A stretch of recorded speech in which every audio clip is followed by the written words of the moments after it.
With the 2024 Premier 12 tournament in the books, things have quieted down a little in the world of international baseball. The weather is cold in the Northern Hemisphere, the MLB offseason is in full swing, and winter leagues around the world are going on. However, many die-hard international baseball fans, including myself, are already gearing up for the shortly upcoming 2025 World Baseball Classic qualifiers. Rosters still haven't been officially announced yet, so in this video I'll be taking a look at the potential rosters I've constructed for each of the teams participating. I'll be taking a closer look at some of the players I think are particularly interesting or impactful, as well as the players who have already said if they are playing or not.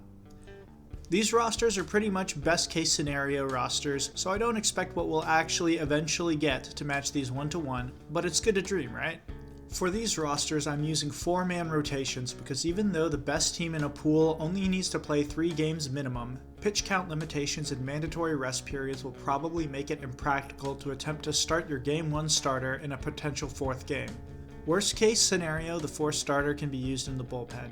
Another important thing of note is that according to Michael Clare, who writes about international baseball for MLB.com, active MLB players will be allowed to participate in the 2025 WBCQs. Technically, they have always been allowed to, as long as their participation in a qualifier does not conflict with the active MLB season, which of course wasn't the case for either of the qualifiers held in 2022. I will admit that I am cheating a little bit with some of these, as I made modifications based on preliminary selections, training camp rosters, and player confirmations of playing or not to my original predictive rosters. But hey, if you're not cheating, you're not trying, I suppose. I also gotta thank everyone who's helped me make these. In particular, Jeff Duda, Sean Spradling, the good people of the Japanese Baseball Discord, and the people on the International Baseball subreddit. Also, big shout out to my friend Rosie Moriarty, who I commissioned to make these roster graphics. Please check them out at rosiemoriarty.com. So we start with Pool A at the new Taipei Dome in Taipei, Taiwan. The hosts, Taiwan, or Chinese Taipei as they're stupidly called at this event, will look to build on their Premier 12 victory by getting back to the WBC. Here's the pitching staff that I came up with for the hosts. I think most, myself included, expected Yu Min Lin to return as the team ace, but apparently only Xie Xian Chen will be returning from the team that won the Premier 12. So it appears that he's unlikely to be here, which really sucks if true, but he's pitched a lot this year. A player who I definitely expect to see toe the slab in the rotation is Zhuang Chen. Zhuang was dynamite for the A's at 3 levels in 2024 to the tune of a 2.09 ERA with 84 Ks and 86 innings pitched. I'd expect him to be in the rotation for the qualifiers, albeit maybe with a very strict workload. In the bullpen, an intriguing piece that I think is definitely a realistic inclusion is Yi Lei Sun. He's a major prospect for the Hokkaido Nippon Ham Fighters in NPB and could very well be the team's closer. Someone who I'd love to see get a shot at redemption for his 2023 WBC performance is Kai Wei Teng of my San Francisco Giants. He doesn't seem to figure into the Giants' plans significantly going forward, so it's pretty easy to imagine him bringing his strikeout stuff to the team in the qualifiers. Now, here's the lineup that I came up with for Chinese Taipei. Let's talk about the elephants in the room.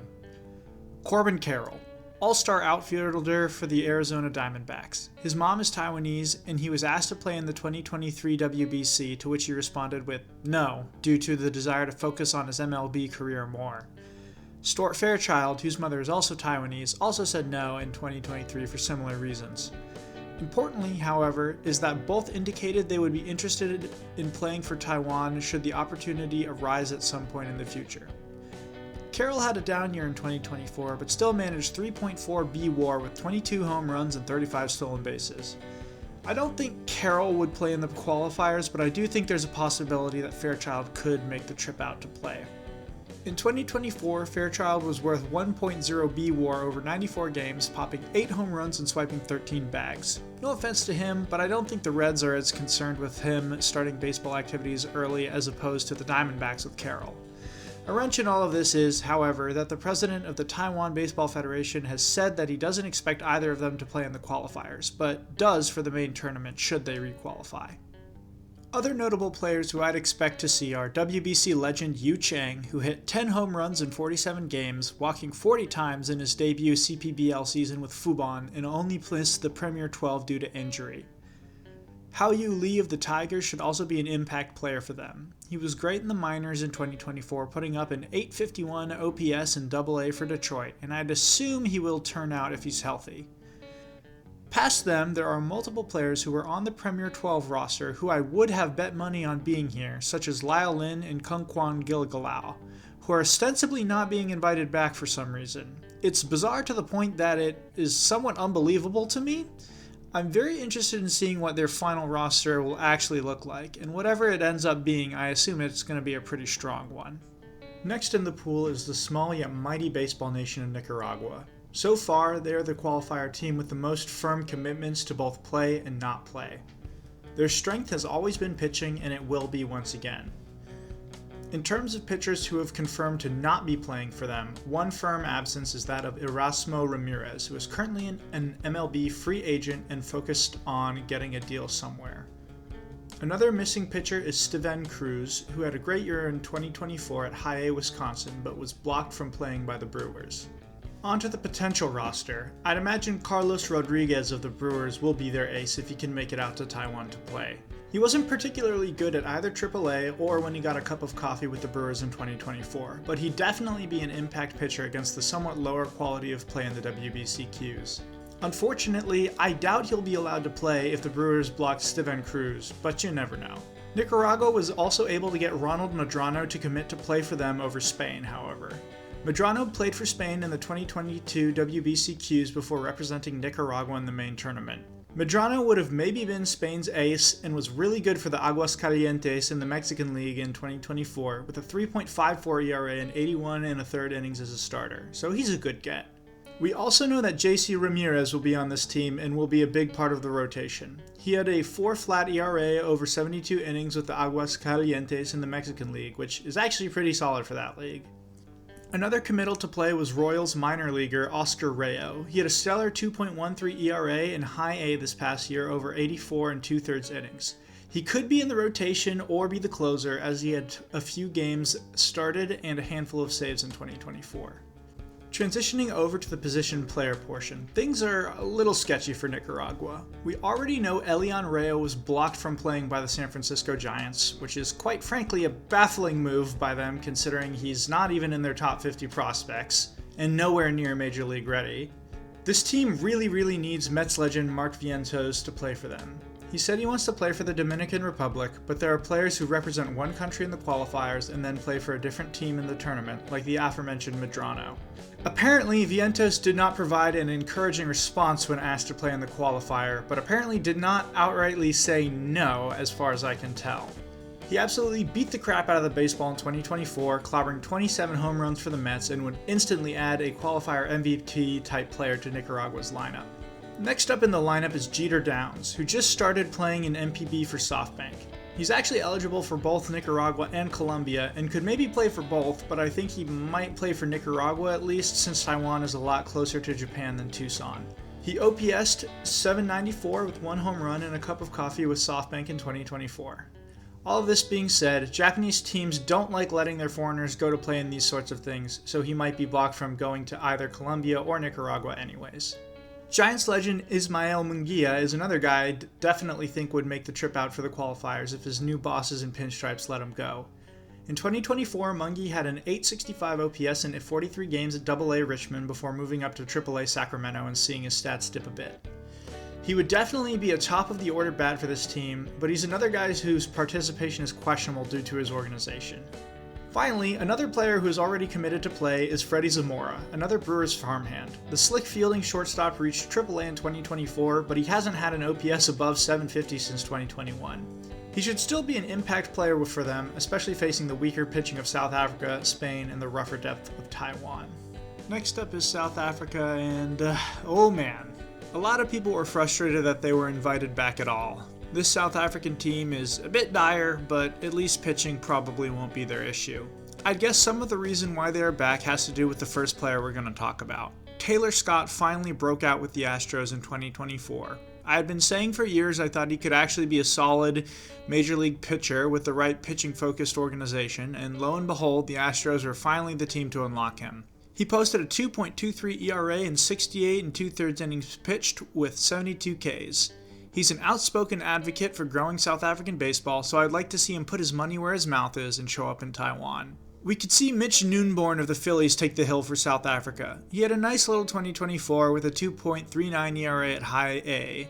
Noonborn played for Australia at the WBC in Premier 12 and is very much like Justin Erasmus, where he's eligible to play for and may play for both Australia and South Africa. In the bullpen, I'd expect to see everyone's favorite bisexual vampire, Kieran Lovegrove, as the closer. He is retired from baseball, more or less, but he turned out in 2022. He and his partner are having a kid soon, so he's probably going to be sitting high 90s again due to the dad strength. Joshua Tribe plays at Crowder College. He was on the South African roster at the 2024 U23 World Cup and was one of two pitchers along with Joshua Campbell, who wasn't terrible on that team, so I'd expect he'll be here in middle relief. Now is where things get really bad. South Africa's lineup is pretty awful even in this best case scenario. Your best hitter being either Ulrich Bajarski, a minor league washout who basically never did anything with the bat and affiliated ball, sorry QWERTY, or Chris Bayers, a 30-something German league veteran who's probably relegated to DH duties at this point in his career is pretty bad. There's a chance that the first African in the major leagues, Gift Ngope, could be on this team. His playing days are over, and he's currently the bench coach with the Visalia Rawhide, shout out to my friend from Visalia, Chewy Buddy, but he'd be the team captain, and maybe he has just a teeny bit of baseball left in him. I'd expect the position player roster to be replete with college talent of varying skill levels, but there are two college players I'd like to highlight. The first is Ethan Buckley, who just earned the opportunity to play D1 baseball at Gonzaga. Though he's really young, I think there's a chance they make him the starting catcher. Finally, Kyle Schwartz, a friend of my friend Alex, managed an OPS above 800 with an OBP above 400 at Judson in 2024 and figures to be a role player in their middle infield. Rounding out Pool A is Spain, whose roster is really interesting to me. Spain has traditionally not had very many Spanish-born players on their roster. In 2013 they had one, and basically a decade later at the 2022 WBCQs they had only two. I really hope they roster more Spanish-born players this go-around, and I think they will. Their rotation may feature Ojasamar Despaigne, who was a junk baller for the Padres way back in the mid-2010s and is now playing in Mexico. He had a 4.74 ERA in Mexico last year over 98 and 2/3 innings, which really isn't that bad for the LMB. I'm very interested to see him junk it up at age 37. Yeri Perez is a Royals farmhand in the Arizona Complex League who was born in Madrid. His stats in the DSL in 2023 were good, but he struggled a bit in the ACL in 2024. The fastball is good and the strikeouts were there, though. In the bullpen, I'd expect Peter Bonilla to be the closer. For 3 years, the Barcelona-born hurler was absolutely dynamite in the DSL for the Dodgers, and they continue to refuse to promote him. Hopefully he can slam the door on a game or two here and get that promotion, assuming the Dodgers let him play.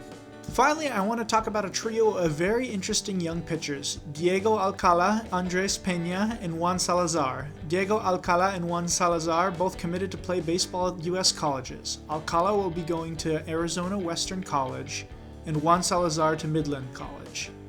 Ironically, the best of the three, Andres Peña, has not received an offer from an MLB team or a U.S. college. He was dynamite at the 2023 U18 Baseball World Cup. Do I really think all of these super young Spanish pitchers will make the team? Not really, but I don't think Spain would really have much trouble with South Africa if they pitched all three versus them, and it would be really cool to see. Continuing on to the position player roster, we've gotten news that unfortunately Elier Hernandez, who I had no idea was eligible to play for Spain but apparently was, had his request to play denied by the Yomiuri Giants. Great. On the potential roster, I think we gotta talk about El Oso Polar in the room, Pete Alonso. His grandparents were Spanish immigrants, and due to the citizenship by descent law that seeks to repair some of the damage done by Francisco Franco's reign of terror, he should be eligible to play for Spain. Pete has visited Spain and speaks fluent Spanish too. That being said, I really don't think he'll play in the qualifiers. It doesn't help that he's a free agent. I think maybe if Spain qualifies for the main tournament, he'd play for them then, as I think Team USA is probably going to be moving on to better first base DH options in 2026, unless he's happy with riding the bench for literally the entire tournament. Another position player I want to talk about is Dodgers prospect Emil Morales. Born in the Canary Islands, Morales went absolutely bananas in the DSL this year. Platanos if you will, putting up one of the best seasons there in more than a decade and getting himself featured on Foolish Bailey's Statline Scouting Series. Assuming the Dodgers let him go play, he'll probably be the Harry Ford of the qualifiers this time around. Finally, Anderson Peña, a Spanish-born shortstop, balled out at the 2024 U18 European Baseball Cup and got an offer to play at El Paso Community College. Hopping over the Pacific Ocean to the far less glamorous Kino Sports Complex of Tucson, Arizona, we come to qualifier Pool B. Starting with Brazil, this is a team that is definitely going to be pitching heavy and is going to rely on their pitching depth to let them win close games. The only absence of note on the pitching side is that of Felipe Natel, who played in the Japanese Independent League for a long time. He recently retired from playing and is going to be a coach for the SoftBank Hawks. They won't really miss his production, and he may even be the pitching coach for this team. Their ace will likely be Eric Pardinho, who played in the 2016 WBCs at the tender age of 15 and also featured in my channel trailer. After a few years of scuffling, Pardinho was really good for the Blue Jays AA affiliate in 2024 with a 1.01 ERA and 37 Ks in 26 2/3 innings. He got up as high as AAA in 2024. The Jays seem to be giving him the opportunity to compete for a spot on the big league roster in 2025 at spring training, so hopefully they will let him hop on over to Tucson from Florida to pitch a single game. Gabriel Barbosa has moments, as my friend Jeff Duda so eloquently put it. Barbosa was taken in the Rule 5 draft this year by the Phillies in the AAA phase. I'd expect to see him in Brazil's rotation, as the Phillies love to let their players go to international tournaments. In the bullpen, I think the closer will actually be Dylan Lee and not Thiago Vieira. Lee's mother is Brazilian, and he had a 2.11 ERA with an 11.5 K per 9 in Atlanta in 2024. He's just a more proven commodity at this point than Vieira. Daniel Masaki has confirmed he will be playing in the qualifiers. He had a great stint with the Diablos Rojos in the Mexican League in 2024, leading to a minor league deal with the Cubs and now a spring training invite with the Rangers. Surprise isn't too far from Tucson, all things considered. Now on to Brazil's lineup. Things are a lot dicier here. The only two position players confirmed to be playing so far are Dante Bichette Jr., brother of Bo, both of whom played at the 2016 WBCQs, and Vitor Ito, who played at the 2022 WBCQs. Both of them are more or less retired from pro ball, and neither of their inclusions really inspire much confidence. Looking at this potential roster, they really need Bo Bichette to play for them. He had a down year in Toronto in 2024, but he's their best position player by a country mile. He played for them at the 2016 WBCQs, so that in conjunction with his brother being here makes it at least somewhat likely he'll play if he's healthy. Yan Gomes has had a sneaky underrated major league career that unfortunately looks like it's probably over at this point. He was downright awful as a backup catcher in 2024 for the Cubs. Still, he's better than a lot of the other options they have and will probably show up to be the clubhouse leader. The final position player that I want to spotlight for Brazil is Dylan Dubovic. He's a 17-year-old who will probably be a future first-round pick. He hitched the shit out of the ball and demolished the competition at the 2024 U18 South American Cup. Brazil's trademark in the WBC tends to be bringing in some ridiculously young players, and I imagine Dubovic will help carry on that legacy here. Next up is China, and I'm surprised to be saying that based on the information that's been released so far, this team could actually be sneaky decent. China actually had a pretty good showing at the 2024 U23 World Cup, placing 4th, but the level of competition in that tournament was not actually crazy good, so I don't think we should put too much stock into it. For their potential pitching roster, the biggest get would be undoubtedly Brian Wu of the Seattle Mariners. When he was healthy in 2024, the Bay Area legend was totally dominant for Seattle, making great use of his lane-changing two-seamer to the tune of a 2.89 ERA in 121 1/3 innings pitched. I don't know if he'd actually be willing to play for China, but if he did, he'd easily be the best starting pitcher in the qualifiers. Fortunately for China, the Mariners' spring training facility is only in Peoria. The next guy I want to touch on is Jeremy Wu Yelland. Wu Yelland is a farmhand in the Red Sox organization. At high A, his forward-facing stats weren't amazing, but his strikeout rate was super impressive. He was actually recently named to the Chinese training camp roster and does have some experience starting, so I fully expect him to be on the team and in the rotation. Finally, in the rotation, we have Zach Chin. Chin is the only Chinese national in affiliated baseball at the moment. For the Padres in 2024, between the ACL and Single A Lake Elsinore, he had a 1.50 ERA and 23 strikeouts over 18 innings of work. Moving to the bullpen, the closer will likely be Ju Quan again. The 29-year-old had a rough 2024 in the KBO with a 6.67 ERA and only 31 strikeouts in 58 innings. Hopefully, he can find some juice and maybe redeem himself for his performance at the 2023 WBC, which is what led to them having to requalify in the first place. Another interesting potential arm for the bullpen for China is Austin Bryce, who was born and spent a little bit of time growing up in British Hong Kong. He would thus be eligible for both China and Great Britain, similar to Vance Worley. I would probably guess he'd play for Great Britain in the main tournament, but he could still maybe play for China in the qualifier. He honestly might be a better closer than Quan at this point, considering he had a 1.08 ERA with 19 strikeouts and 8.1 innings at AA with Minnesota before retiring in 2024. Next is Tom Sun, who is a Chinese D2 baseball player with Augustana University in South Dakota. He was also included in China's training camp roster in 2024. As a reliever, he put up a 5.29 ERA over 17 innings, striking out 24 with 1 save. He should be on this team and one of their primary bullpen options. The final pitcher I'd like to touch on is Wei Zhao. He was easily China's best pitcher at the 2024 U23 Baseball World Cup, pitching to a 0.82 ERA over 17 innings with 11 Ks. He started 2 games, one of them being a 7-inning complete game shutout over Nicaragua. I'm very interested to see what he could do versus a high level of competition here.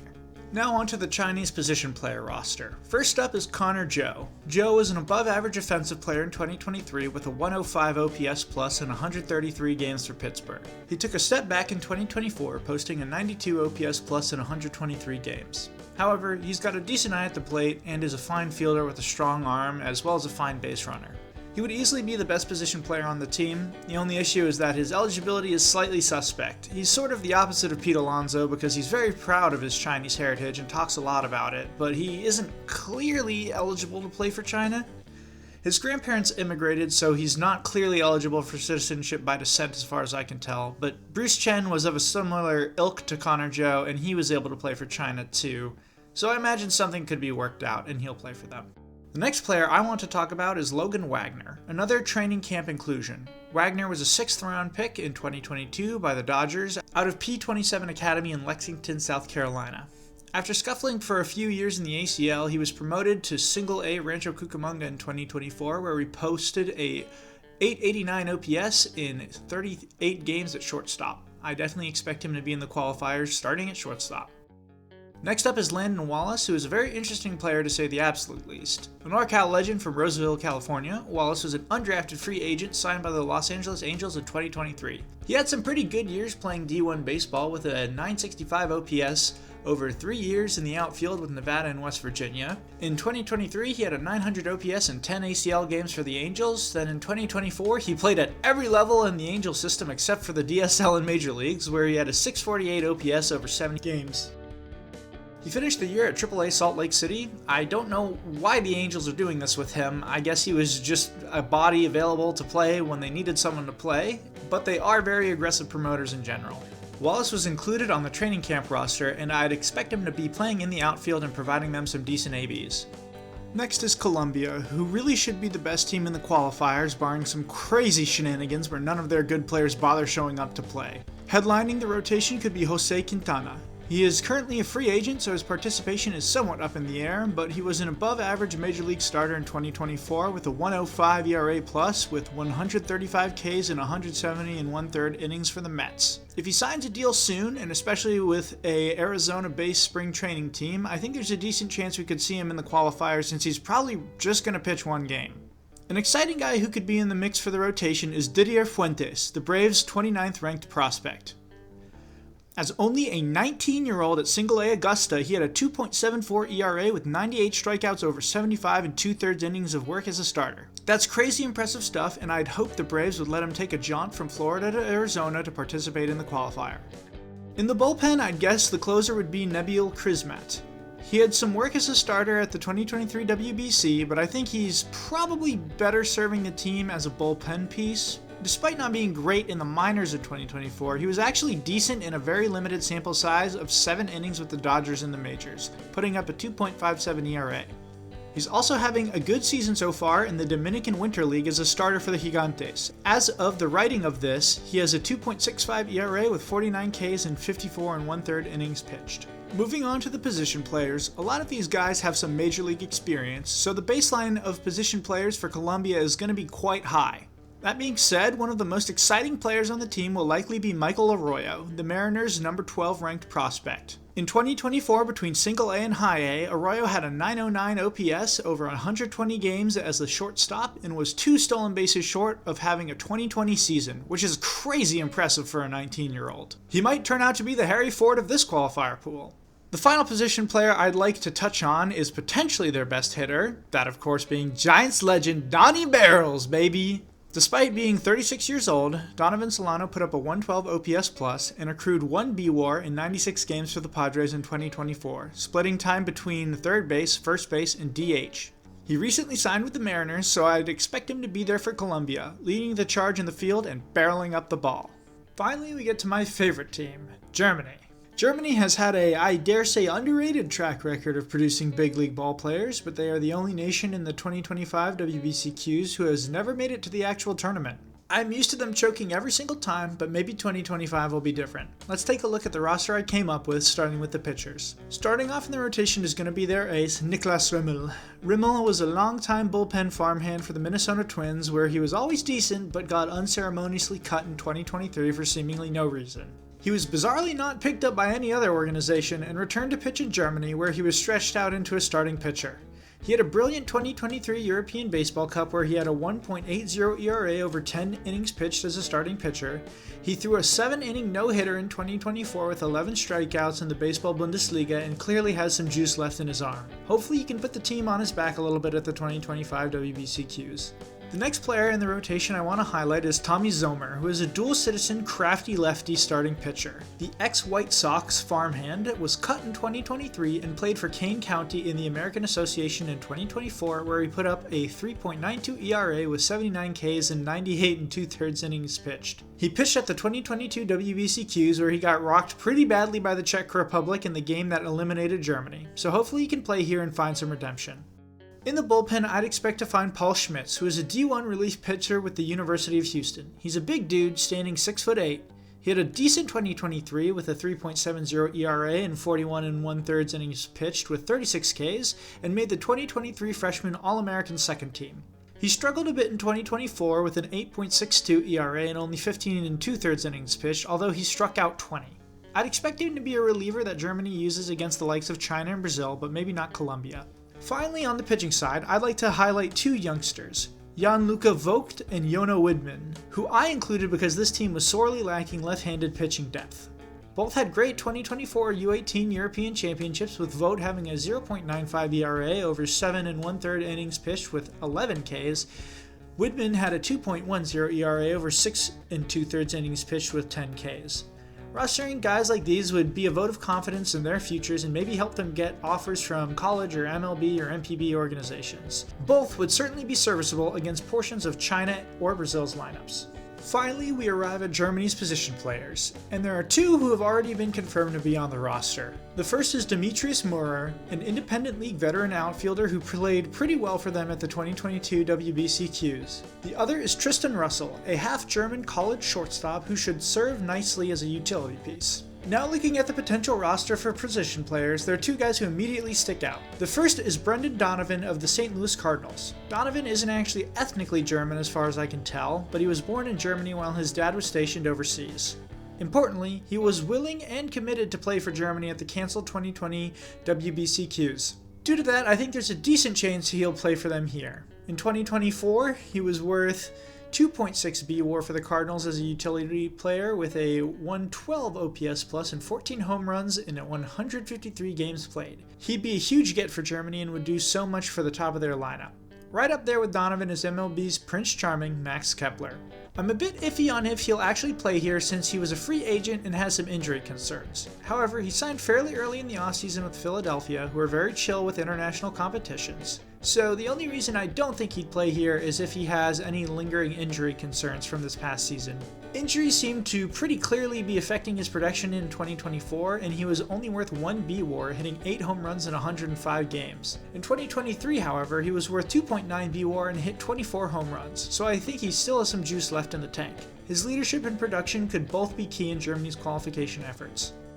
Next, I want to talk about Alessandro de la Cruz. He's a Dominican-German player who's an outfielder in the Colorado Rockies organization. He's a very physical player who is top 10 in homers in the DSL in 2024. Additionally, he has some speed and plays a good-looking center field. I definitely think he should be rostered and may turn some heads if he is. Finally, Darian Richards is a speedy youngster who is looking to play college ball in America in 2025. He's at the 2024 World Showcase and was included on the German training camp roster, so I figure he'll make the team and hopefully his performance here will get him an offer somewhere.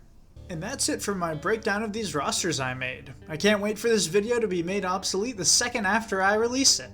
Hopefully we start getting some more actual commitments soon and, maybe a roster or two.